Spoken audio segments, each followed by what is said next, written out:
관해서 예수님 십자가 고난을 당하신 의미가 뭐냐, 굉장히 중요한 우리 신앙의 주제인데요.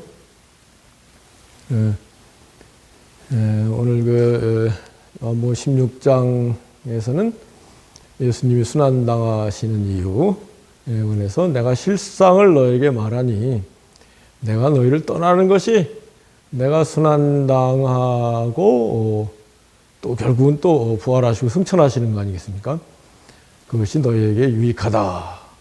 이는 내가 너희를 떠나지 아니하면 보혜사 성령이 오시지 않는데 내가 떠나서 성령을 보낼 것이다. 아멘이죠.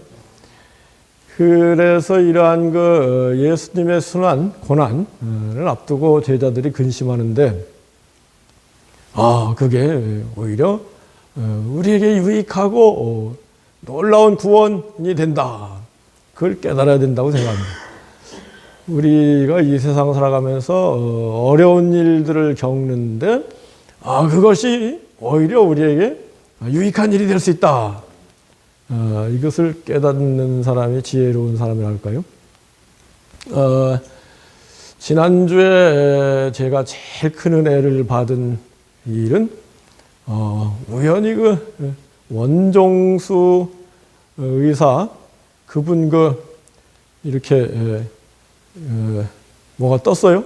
저는 하여튼 우연히 뭐가 떠도 정말 은혜가 되는 뭐가 떠요. 우선 네이버에 원종수 목사 치니까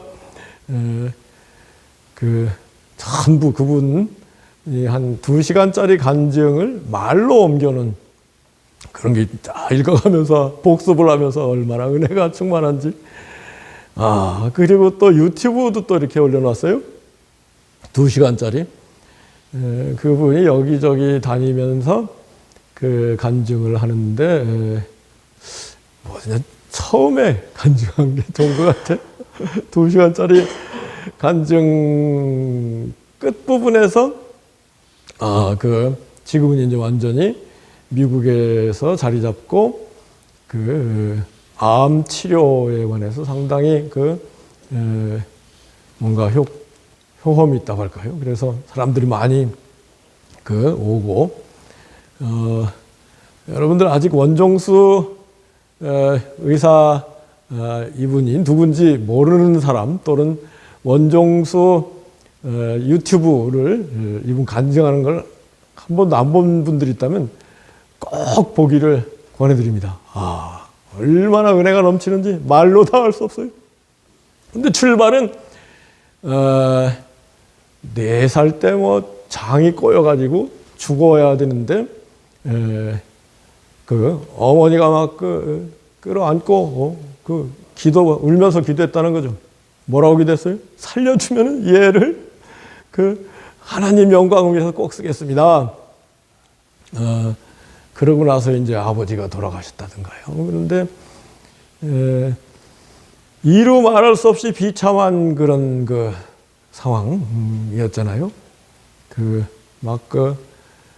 판잣집 그런 데서 살았는데, 그러니까 기도만 하는 거예요. 겨울에 추우니까 가서 기도. 그러다가 이제 거지 노인을 데리고 와서 어머니가 이렇게 잘 대접하는 목욕을 시켜주고 겨울을 거기서 놨다든가 함께 그 일 있은 뒤에 이제 기도 추우니까 집보다 교회가 덜 추우니까 교회 가서 밤새 기도하는 거예요. 그때 또 어느 여전도사님이 그랬다는 거죠. 방언 안 받으면 구원 못 받아. 그래서 이제 방언을 받기 위해서 뜨겁게 기도하고 방언을 받았다는 거죠. 그러고 나서 이제 기도를 어마어마한 거예요. 그리고 나서 이제 새벽에 일어나서 새벽 기도 마치고 나서 또 시간이 있어가지고 집에 가야 춥고 그러니까 로마서를 이렇게 읽었는데 로마서가 걸어가는데 로마서가 머릿속에 뜨더라는 거예요. 책이 사진 포토제닉 메모리가 왔더라는 거예요. 그래가지고 400등 하던 450명 중에서 400등 하던 사람이 사진 기억수를 받아서 1등 졸업했다는 거 같죠. 뭐 그리고 서울의대를 2등을 붙었다는 거예요. 수학을 못 2등. 그리고 나서 이제 서울의대를 수석 졸업하고 뭐 의사고시도 막 그러면서 그러니까 이루 말할 수 없이 고생한 것이 이 원종수 의사분에게는 이루 말할 수 없는 큰 축복을 받게 된 계기가 된 거예요. 그래서 우리 살아가면서 아이고 뭐 어려운 일이 있다 해서 낙심하지 말고 원종수 원종수 뭐 이렇게 치면은 유튜브 나옵니다. 그거 보고 한번 실천하시기 바랍니다. 주님의 순환의 의미, 이 제일 중요한 의미는 결국은 19장 30절인가요? 내가 다 이뤘다 하고 운명하시는 그 의미, 다 이뤘다. 예수님이 다 이뤘다. 요한복음에서 주님께서 십자가에 달려서 마지막으로 하신 말씀은 다 이뤘다. 하나님께서 인류 구원을 위해서 준비한 모든 것, 하나님의 인류 구원을 위한 계획이 내가 이제 십자가에서 운명함으로 말하면 다 이뤘다. 놀라운 그 선언이죠. 여러분 어떻게 생각하십니까? 다 이뤘다. 아멘이죠. 근데 이 다 이루었다는 의미를 우리가 받아들이는데 아주 뭐랄까요? 타율적으로 받아들이는 그런 그 견해가 있을 수 있고 아주 자율적으로 받아들이는 견해가 있을 수 있고 이 다 이루었다는 의미, 예수님의 순환의 의미를 아주 타율적으로 받아들이는 견해는 뭐냐면 예수님이 다 이루었으니까 우리는 이제 끝이다. 받아들이고 믿고 마음대로 살면 된다. 이런 거 믿음이 제일이다. 뭐 이런 믿기만 하면 된다. 이게 이제 한쪽 끝이고 또 자율적으로 받아들여야 된다는 말씀은 예수님이 십자가를 지심으로 다 이루셨다는 의미는 예수님을 바라보고 나도 십자가를 지고 나를 부인하고 나도 십자가를 따라갈 때에 예수님의 다 이루신 것이 내 것이 된다는 그런 아주 우리가 해야 될 일들이 아직도 많이 남아 있다.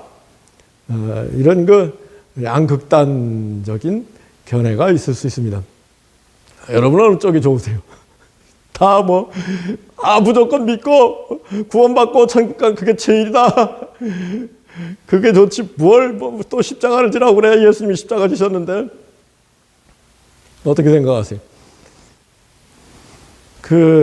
양쪽 다 저는 중요하다고 생각합니다. 양쪽 다 의미가 있다고 생각합니다.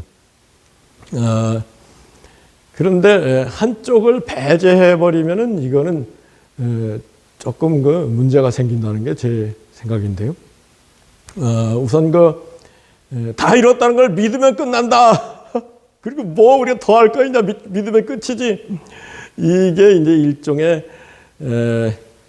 구원파 박옥수의 뭐죠 기쁜 교회 이쪽 얘기입니다. 예수님이 다 이뤘으니까 우리는 기뻐하고 즐거워하고 막 살면 되는 것이다. 그게 이제 구원파면서 조금 개신교는 그쪽이 좀 강한 편이에요. 개신교가 오직 믿음으로 막 종교 개혁했잖아요. 그러니까 믿으면 되는 것이다. 그래서 이 개신교에서 이런 이단적인 많이 나오는 게 믿으면 끝이다 뭐 이러면서 이거 지난주에 또 제가 제일 기분 나쁜 건 뭐냐면은 이거 우연히 또 어떤 18번 채널이 채널 동화인가요? 틀었더니 아이고 거기서 완전히 막 안산의 어느 교회 순복에서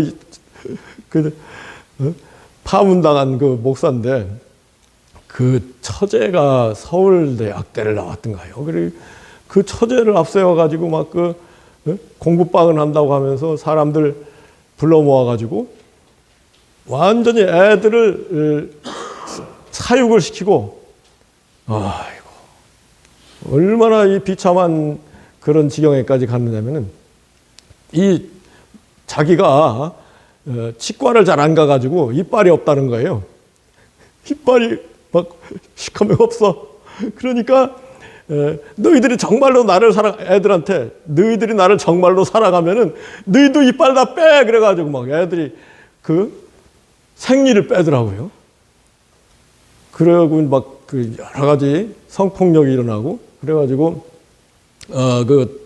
담임 목회자는 오목사 그러는데 내가 목사 되게 창피해.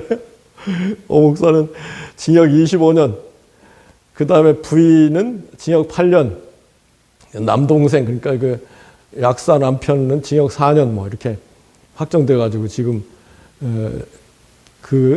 얘기가 나오는데 저거 요새 그러잖아도 JMS 때문에 난리인데 또 MBC 이어가지고 뭐 채널 동화에서도 저러냐 얼마나 기분이 나쁜지 이런 현상이 개신교에서 왕왕 있는 이유가 구원파 세월호 거기도 구원파 유병원 목사일 거예요. 여기도 그렇게 돼가지고 난리가 났잖아요. 근데 이제 제일 십자가를 지는 삶을 우리가 살아야 된다. 그걸 제일 행위를 강조하는 복음이 이제 여러분 다 알고 야고보서. 그 다음에 이제 가톨릭이 제일 행위를 강조하는 하죠. 가톨릭에 대한 반동으로 이제 오직 믿음이다 하고 이제 종교개혁이 일어난 건데, 그런데 이렇게 저렇게 성경 말씀을 보면은 첫째는 여러분들 집에 가셔서 히브리서 5장 9절 한번 지금도 한번 찾아볼 필요가 히브리서 5장 9절에 보면 뭐라고 되어 있냐면은 예수님께서는 예수님의 발자취를 따라오는 사람들을 위해서 영원한 의의 근원이 되셨다. 예수님의 발자취를 따라오는 사람들한테 구원의 근원이 됐다는 거지. 예수님의 발자취 무시하고 내 마음대로 살면서 십자가 믿으면 뭐 된다 이런 건 아니다. 이 히브리서 5장 9절 말씀. 그 다음에 이제 로마서 8장에서도 육신을 좋지 않고 그 영을 따라 사는 사람들에게 예수님이 구원을 이루셨다. 육신을 따라 사는 사람들에게는 예수님 상관없다. 영을 따라 성령을 따라 사는 사람들에게 예수님의 구원이 의미가 있다. 아멘이죠? 이런 말씀을 중요시한다면은 예수님이 가진 발자취를 따라가야 되겠다. 야고보서에서도 행함이 없는 믿음은 죽은 믿음이다 그러잖아요. 살아있는 믿음으로 구원을 받는데, 반석 위의 믿음으로 구원을 받는데, 반석 위의 믿음은 주님 말씀을 듣고 순종하는 사람들이 반석 위의 믿음, 살아있는 믿음, 알고 있는 믿음을 받고 구원을 받는다. 저희 교회는 이 후자 쪽을 늘 강조하는 편 아닌가요? 근데 이제 이 전자 쪽에 오직 믿음을 강조하는 건요, 일종의 저는 영지주의일 수 있다고 생각해요. 영지주의라는 게 뭐예요? 영지주의. 뭐 알고 믿고 하면 끝이다. 이게 영지주의였거든요. 그러니까 오직 믿음이면 그 사람이 그 믿음을 받았으니까 구원 받은 것이다. 이 구원의 진리를 복음을 받아들이고 믿고 구원 받은 것이다. 일종의 영지주의 아닐까요? 영지주의라는 건 좀 어려운 신학적인 용어긴 합니다만 영적인 지식이 있으면 천당이고 영적 지식이 없으면 지옥이다. 영지주의도 그 스펙트럼이 굉장히 다양한데 여하튼 일반적으로는 영적인 지식이 있으면 구원을 받고 구원을 받았으니까 뭐 마음대로 막 엉망진창으로 살아도 육적으로 구원받는다. 이게 영지주의의 메인 스트림 본류거든요. 안 그래요? 오직 믿음, 구원의 복음을 듣고 오직 믿음으로 구원받았으니까 사는 건 뭐 십자가를 지라고 하느냐, 영으로 살라고 하느냐, 그거 뭔지도 모르겠고 어렵다. 이렇게 돼버리는 데서 이 전반적인 기독교의 그 문제가 심각해지는 게 아닌가 저는 생각합니다. 여러분 제가 신앙생활 시작할 때 여의도 순복음교회를 가끔 갔었는데 그 여의도 순복음교회 성도들이 열심을 합니다. 얼마나 열심을 하는지 몰라요. 철야기도 막 가면은 밤 10시부터 새벽 5시까지 막 우리가 갈 때가 79년, 80년 그때인데 뭐 본당이 막 가득 차요. 뭐 가지고 막 그 방언으로 막 그 기도하고 막 7시간을 막 기도하는 거예요. 근데 어떤 목사님이 나와가지고 그때만 해도 80년 여의도 순복음교회가 시작한 게 이제 한 60년 시작했을 거예요. 56년 뭐 시작했을 거예요. 80년이면 벌써 20몇 년 지난 뒤잖아요. 근데 그러시더라고요. 옛날에 막 모여가지고 구역에서 모여가지고 나의 죄를 씻기는 예수의 피밖에 없네. 다시 성케하기는 예수의 피밖에 없네. 예수의 흘린 피 나리게 하오니 귀하고 귀하다. 예수의 피밖에 없네. 나를 정케하기는 예수의 피밖에 없네. 사죄하는 증거도 예수의 피밖에 없네. 예수의 흘린 피 나리게 하오니 귀하고 귀하다. 예수의 피밖에 없네. 나의 죄 속하기는 예수의 피밖에 없네. 나는 공로 없도다. 예수의 피밖에 없네. 예수의 흘린 피 나리게 하오니 귀하고 귀하다. 예수의 피밖에 없네. 평안함과 소망은 예수의 피밖에 없네. 나의 의는 이것뿐 예수의 피밖에 없네. 예수의 흘린 피 나리게 하오니 귀하고 귀하다. 예수의 피밖에 없네. 영원토록 내 할 말 예수의 피밖에 없네. 나의 찬미 제목은 예수의 피밖에 없네. 예수의 흘린 피 나리게 하오니 귀하고 귀하다. 예수의 피밖에 없네. 이걸 막 구역에서 모여가지고 막 손뼉 치면서 손바닥에 피가 날 정도로 막 치면서 20번, 21번 부르면은 그 자리에 있던 그 병자가 낫는다는 거예요. 예수의 피의 공로로. 그랬는데 요새는 사람들이 모여도 그냥 구역예배 모여도 구역예배 마친 다음에 맛있게 먹을 생각을 하는지 매가리가 없다고 그러더라고요.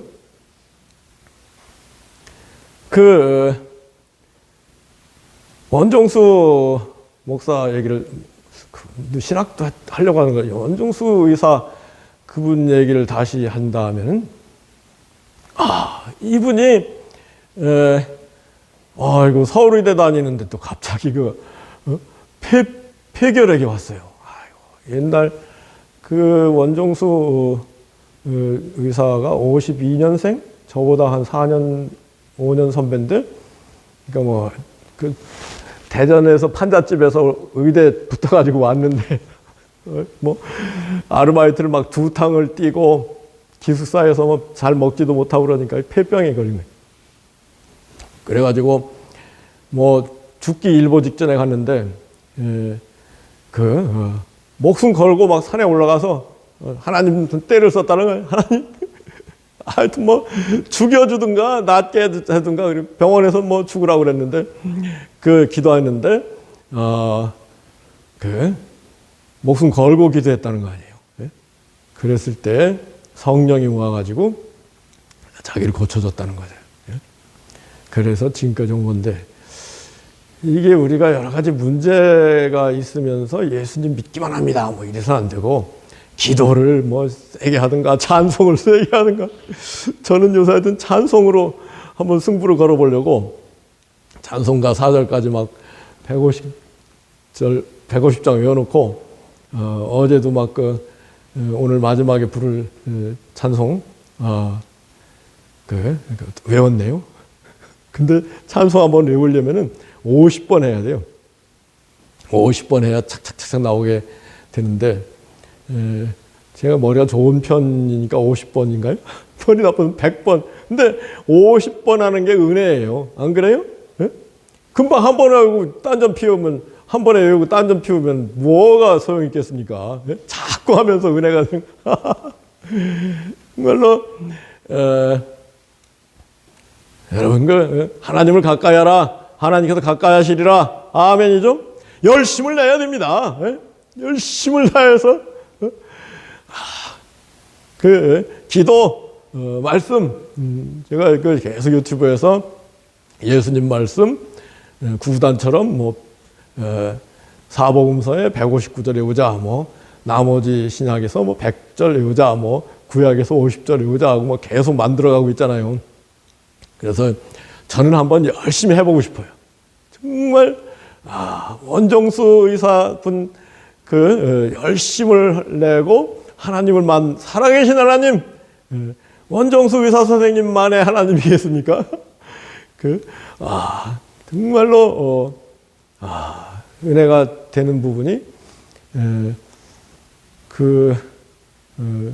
이제 미국에 가가지고 뭐 이렇게 한국에 있으면 막 의사고시 수석했기 때문에 맨날 막 중매쟁이들이 와가지고 교만해져서 안 되겠어서 미국에 가서 미시간 의대를 다니면서 기도 부인을 만나는데 방언하는 아가씨를 만나게 해달라 그랬는데, 마침 미시간 음대 다니는 방언하는 아가씨가 있어가지고 자기들은 기도하면서 교제하고 찬송 부르면 교제하고,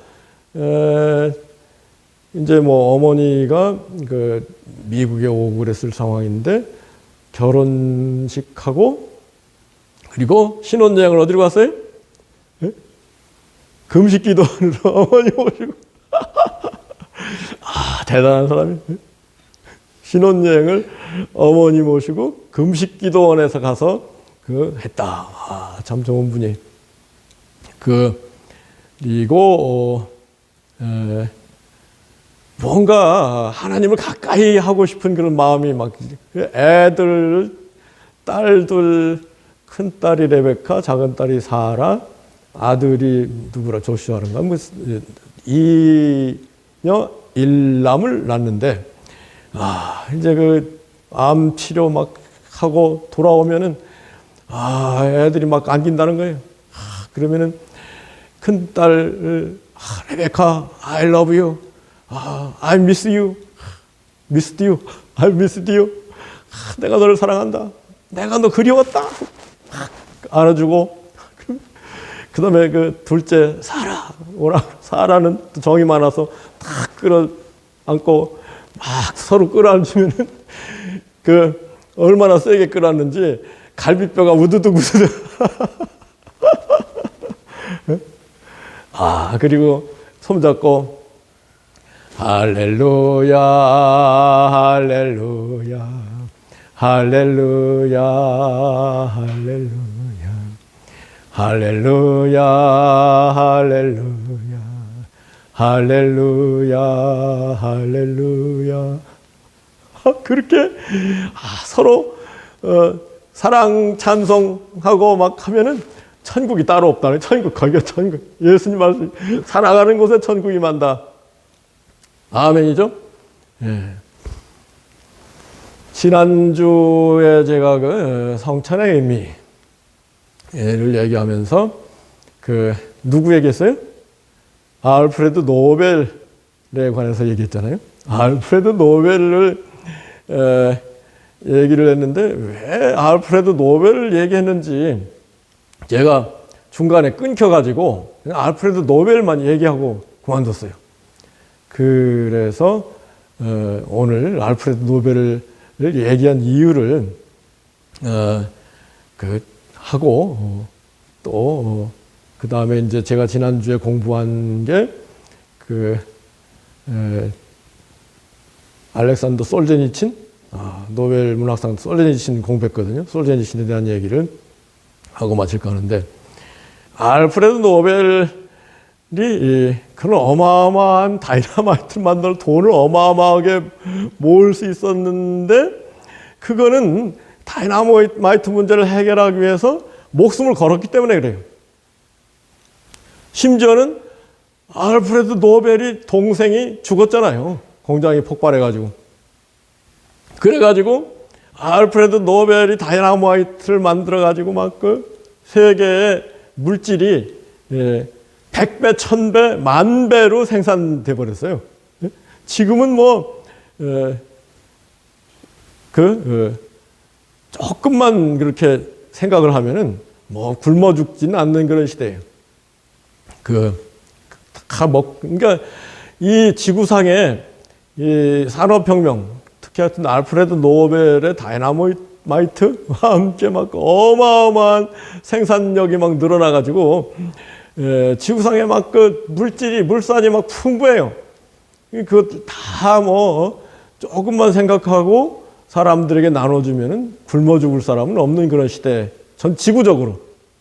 근데 욕심이 많아가지고 그 생각은 안 하고 누구예요? 그 제프 베이조스 이런 머슬러, 테슬라 이런 사람들이 가난한 사람 도울 생각을 안 하고 우주여행을 하자 민간 우주 로켓 쏴가지고 민간 우주 한 번 갔다 오는데 3억씩 받는다든가요. 그런 거나 생각하고 가난한 사람들 별로 생각을 안 하는 그런 시대인데 제가 지난주에 본문은 뭐였어요? 요한복음 6장에 무슨 얘기가 나와요? 오병이어의 얘기가 나오잖아요. 오병이어. 근데 오병이어에 관한 설교를 제가 지난주 설교하기 직전에 지난주 그 토요일에 설교를 하나를 들었어요. 영어 설교인데 어마어마한 교회예요. 수십만 명 모여서 교회인데 거기 그 목사님이 그래요. 오병이어의 기적이 믿기만 하면 지금도 일어납니다. 믿읍시다. 그 오병이어의 축복이 우리 믿으면 다 일어나는 거예요. 믿읍시다. 그러니까 다들 아멘하고 오병이어의 축복뿐만 아니라 예수님의 치료의 기적이 싱가포르의 최고 큰 교회 싱가포르에 그렇게 어마어마한 교회가 있는데 완전히 기복신앙이야. 예수님 믿으면 어마어마한 기적이 일어납니다. 이거 다들 좋아가지고 할렐루야 아멘하고 헌금합시다 하고 그 어마어마한 교회가 유지가 되는 거예요. 물론 오병이어의 기적이 전 지금도 있을 수 있다고 생각합니다. 그런데 지금 시대는 그 오병이어의 기적을 통해서 굶주린 사람들 먹이는 그런 시대라기보다는 지 주머니에 꺼내면 얼마든지 먹여줄 수 있는 시대인데 오병이어의 기적을 싱가포르가 어마어마하게 잘 살잖아요. 그러니까 뭔가 아프리카 이런 사람들을 좀 도와줄 생각을 해야 되는 게 아닌가 그런 생각을 했습니다. 지난주에 알프레드 노벨 얘기를 꺼낸 이유는 오병이어의 기적이 있었으니 지금도 오병이어의 기적이 일어나니 오병이어의 기적을 믿읍시다. 이렇게 설교하는 것도 저는 좋다고 나쁘진 않다고 생각합니다. 그런데 지금 시대는 알프레드 노벨에 의해서 예수님 당시보다 생산력이 10,000배, 10만 배가 늘어났어요. 전반적으로 어마어마하게 물질이 돌잖아요. 그런데 문제는 우리가 예수님을 제대로 안 믿고 예수님 말씀대로 서로 사랑을 실천하지 않는데 문제가 있지, 오병이어의 기적이 안 일어나는데 문제가 있는 것은 아니다. 그런 얘기를 하고 싶었어요. 그리고 이제 오늘 그 예수님의 순환의 의미에 관해서 아주 뭐 정말로 다 예수님이 다 일어났으니까 우리는 믿고 막 기뻐하고, 그래서 기쁜 그 박옥수 목사 교회 이름이 뭐예요? 기쁜 소식 교회입니다. 기뻐하고 막 즐거워하면 됩니다. 거기도 뭐가 있어. 사람들이 이렇게 보면은 무조건 믿으면 됩니다. 믿으면 끝입니다. 다른 얘기는 안 해. 다른 얘기 뭐 할 게 뭐 있어요? 뭐 이런. 예수님 말씀 뭐 어려운 말씀들 뭐 이렇게 지킬 게 뭐 있습니까? 뭐 루터가 그랬다는 거예요. 루터가 산상설교는 이거 우리 인간이 그렇게 살아야 되는데 살 수 없다는 거를 깨우쳐주고, 그러니까 십자가 보혈을 믿어서 구원받는다는 걸 깨우쳐주기 위해서 산상설교가 있다. 그렇게 얘기한다는 거예요. 에이, 그렇게 했어요? 예수님이 야 너희들 산상설교들 한번 살아봐라, 그런 의미로 주신 거 아니겠어요? 그게 맞는 얘기죠. 뭐. 근데 이제 지난주에 제가 공부한 거는 솔제니친이 1918년에 태어났어요. 그러니까 볼셰비크 혁명, 공산혁명이 막 성공했을 때 솔제니친이 태어났어요. 그 유복자 아버지가 뭐 솔제니친 태어나기 전에 죽어버렸어요. 그러니까 얼마나 힘들게 살았겠어요.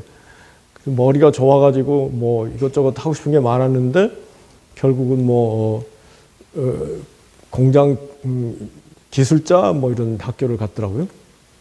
그런데 이제 뭐 1차 대전 끝나고 스탈린이 막 정권을 잡고 2차 대전이 시작됐잖아요. 2차 대전 때 막 독일 전선에 나가가지고 싸웠어요. 그래가지고 막 좋은 전과도 올리고 뭐 그랬어요. 그랬는데 대독전이 끝난 뒤에 이 솔제니친이 굉장히 의식이 깨어있는 사람이에요. 솔제니친이 친구한테 야 그런데 스탈린이 좀 더 잘해야 되는 거 아니겠어? 어떻게 돼요 여러분? 그 얘기 얼마든지 할 수 있는 거 아니겠어요? 그런데 그 얘기 때문에 저자는 반체제 인사다라고 찍혀가지고 수용소라고 시베리아 가서 막 이 중노동하면서 8년을 형을 받아서 8년 동안 솔제니친이 46년부터 뭐 54년까지인가 8년간을 시베리아 수용소 가서 있다가 죽을 고생하고 나왔는데 또 암에 걸려가지고 또 카자흐스탄 쪽에 이제 뭐 암병동에 가가지고 2년을 근데 아주 뭐 이 사람이 뭔가 굉장히 정신적으로 지적인 면이 있고 또 영적으로도 깨어 있고 신체도 튼튼한 편이죠. 그러니까 8년 강제 수용소 한 1년 가면 약골들은 다 죽어버린다는 거예요. 8년 뒤에 살아남는 사람들이 별로 없다는 거예요. 암에 걸렸는데 암도 낫고 2008년인가 죽었으니까 꼭 90살을 살았어요.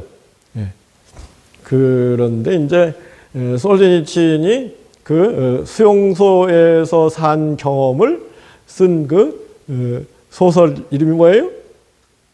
이반 데니소비치의 하루. 이반 데니소비치의 하루가 어떻게 시작됐냐면은 먼저 5시에 일어나 온도계부터 보는 온도계. 오늘 온도가 영하 40도 위면은 중노동 하는 거고, 영하 41도 내려가면 오늘 쉰다. 맨날 수용소 10년이면 3650일이잖아요. 이반 데니소비치라는 사람이 윤년 때문에 3653일을 이 수용소에서 사는 얘기인데 그게 하루 똑같다 하는 거예요. 3653일이나 그 하루나 똑같다. 3653일이 똑같이 지나갔다. 그 얘기를 써놨다는 거예요. 이 이반 데니소비치 하루와 그 암병원에 가서 또 고생한 얘기를 그 소설로 쓴 거. 이것 때문에 이제 그 노벨 문학상을 받은 건데, 제가 기억이 나요. 고등학교 때인가, 대학교 때인가, 뭐, 이반 데니소비치 하루로 막 솔제니치니 뭐 노벨상 받았다 그래가지고 한번 읽어봐야지 읽어보는데, 아이고, 얼마나 비참한, 얼마나 재미가 없는지, 아이고. 그래가지고 수용소가 어떻게 돌아가고, 수용소에서 어떻게 요령을 부려가지고, 그 죽을, 그 두 그릇을 점심 받아서 이렇게 먹고, 그러면 돌아오면서 후회하는 게 뭐냐면, 아이고, 죽을 좀 천천히 맛있게 먹지, 후루룩 다 먹어버렸구나. 이런 걸 후회하는 그런 하루 얘기를 써놨다는 건데, 그 이반 데니소비치는 어떻게 그 수용소에 가게 됐는가?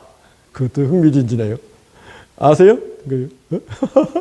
어떻게 가게 됐냐면, 이반 데니소비치도 대독전, 2차 대전 때 독일 상대로 전쟁을 할 때 전선에 가서 전쟁을 하다가 그 포로가 됐어요. 한 분대면 9명 가운데 7명은 죽고 2사람이 포로가 됐는데, 전쟁 말기에 되면서 살아서 포로 석방 뭐 해가지고 그 독일이 약해지고 독일이 망하니까 이제 돌아온 거예요. 근데 이제 소련 스탈린 쪽에서는 너 어떻게 돼서 지금 살아있냐 그러니까, 전쟁하다가 독일 포로가 되겠다 왔습니다 그러니까, 이 스탈린 쪽에서, 야, 너 죽지 않고 포로가 됐어? 너 돌아온 거 보니까 독일 스파이로 돌아왔구만 하고 수용소에 10년을 보내가지고 이반 데니소비치의 하루가 펼쳐지는 거예요. 근데 이제 솔제니친이 그 프루시초프 때, 프루시초프가 이제 유화 정책을 써가지고 스탈린이 죽은 뒤에 전반적으로 문화적으로 소련이 살만하게 됐잖아요. 그때 이제 자꾸 소설을 써가지고 자기가 수용소에서 산 얘기, 뭐 안병동에 산 얘기 이런 거를 아주 그 민감한 예민한 그런 얘기를 또 유머러스하게 잘 풀었다는 거예요. 그래서 이게 근데 수용소 갔다 온 놈이 자꾸 소설 쓴다는 얘기가 그 지도부한테 크레물린한테 들어가니까 크레물린에서 야 저거 수용소 고발하려는 거 아니야 해가지고 원고 다 뺏어라 그러는데, 이 사람 원고 안 뺏기려고 막 해가지고 파리로 원고를 파리에서 먼저 출판이 됐다든가요. 그래가지고 뭐 이렇게 노벨상을 받았는데, 그 솔제니친이 노벨상을 자기가 받게 됐다는 얘기를 듣고 감격해가지고, 이건 놀라운 얘기입니다. 저는 정말로 감격합니다. 그렇게 소감을 얘기했는데, 크레물린에서 그냥 놔두겠습니까? 노벨상 받으러 가기만 해. 너 이제 끝이야. 노벨상 받으러 가면은 다시 소련으로 들어올 생각하지 마라. 그러니까 그 다음에 소감을 바꿔가지고, 아이고 내가 뭐 좀 실수로 이런 걸 써가지고 실수한 것 같습니다. 그리고 노벨상 받으러 못 갔어. 근데 여러분 같으면 어떻겠어요? 여러분 같으면 아이고 아직 가서 노벨상 받고 망명해버리고 살지. 저래도 그랬을 것 같은데, 이 솔제니친이 의식이 센 사람이어가지고, 이거 난 내 조국을 사랑하고 조국에서 죽더라도 죽는다 하고 안 갔더라고요. 그리고 이제 그러니까 막 계속해서 막 이 지도부에서 크레물린에서 솔제니친을 박해하는 거예요. 그런데 솔제니친이 결국은 견디지 못하게 하고 망명을 하더라고요. 미국까지 가서 사는데, 망명 생활을 하면서도 이 KGB가 와서 자기를 언제 죽일 줄 모른다 해가지고 막 늘 불안하게 살았다는 거예요. 그런데 어떤 일들이 일어났어요? 고르바초프의 그 글라스노스트 페레스토이카 개혁 개방 시대가 왔잖아요.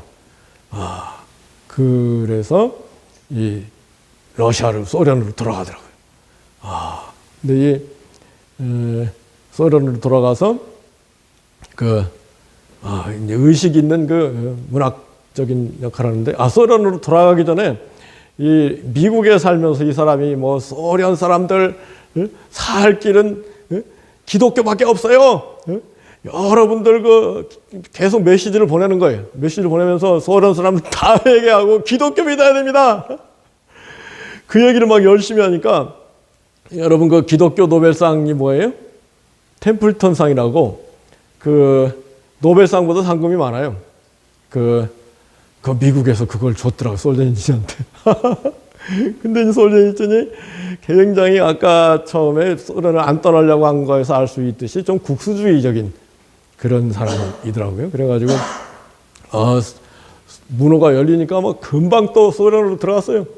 들어가가지고 뭐 소련이 해체되는 걸 보고 그 고르바초프가 무너진 다음에 제일 먼저 그 대통령 당선된 사람이 누구였어요? 보리스 옐친이잖아요. 옐친한테 기대를 해가지고 그 옐친을 지지하고 그러니까 옐친이 막 러시아 최고 훈장을 주려고 하는데 옐친이 그 알코올 중독자였거든요. 그래서 뭐 헬렐레 해가지고 뭐 나라가 엉망으로 돌아가니까 에이 그 옐친 너 엉망이구나 하고 막 그 상도 안 받고 그러다가 2000년대 들어서 누가 들어섰어요? 지금 그 푸틴이 들어섰잖아요. 푸틴이 들어서니까 막